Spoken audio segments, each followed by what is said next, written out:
စကိုင်းတရားကိုဆုံးအောင်စေပြန်တော့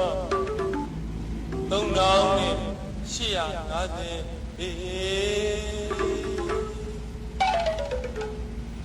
မိယထာလံ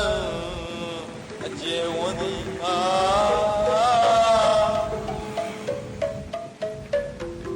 20နှစ်ဒီပဲ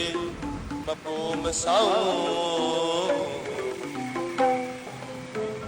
မော်တော်ကားလမ်းကညောင်ဆွေကရဲ့မော်တော်ကားလမ်းကအမြောင်ဆွေကရဲ့